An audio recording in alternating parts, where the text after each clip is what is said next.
大家好，我姨甥咧就俾咗一隻清遠嘅走地雞我，咁我用半隻咧就愛嚟做白切雞，另外半隻咧就愛嚟做雞煲嘅。我先俾啲鹽咧省一省佢先。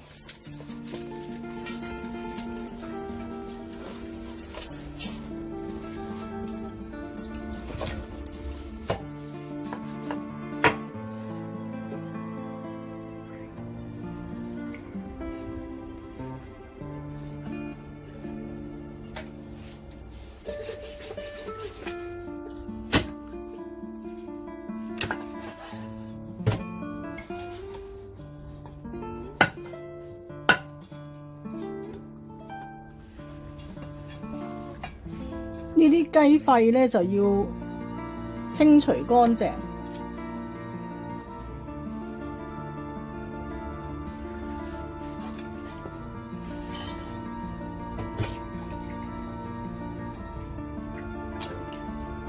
呢一半咧就愛嚟隔水蒸做白切雞。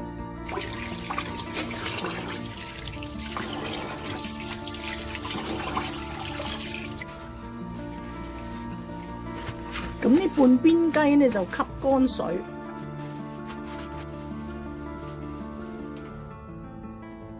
俾1湯匙嘅紹酒，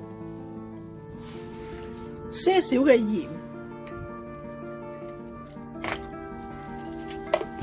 然後呢啲薑葱我哋抹勻佢。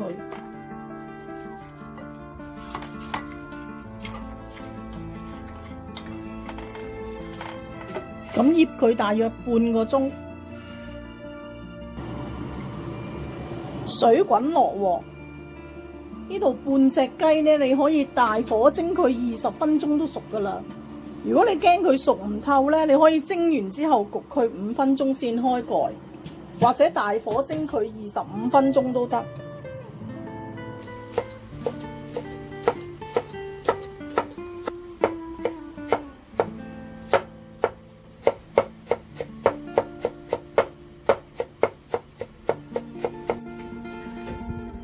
呢個薑葱蓉咧，你可以俾鹽或者俾豉油都得。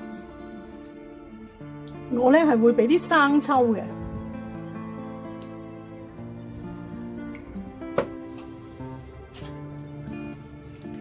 咁略為放涼之後咧，就可以切件。呢個雞汁咧可以留返去煮麵。切之前呢，可以抹少少芝麻油。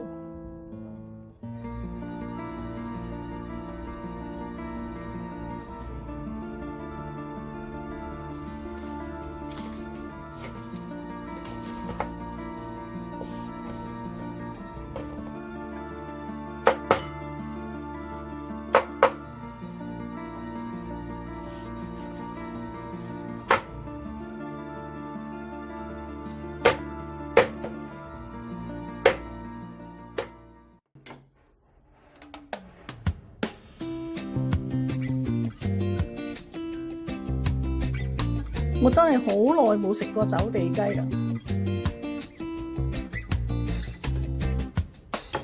我斬佢嘅時候咧，我覺得嗰啲骨係特別硬。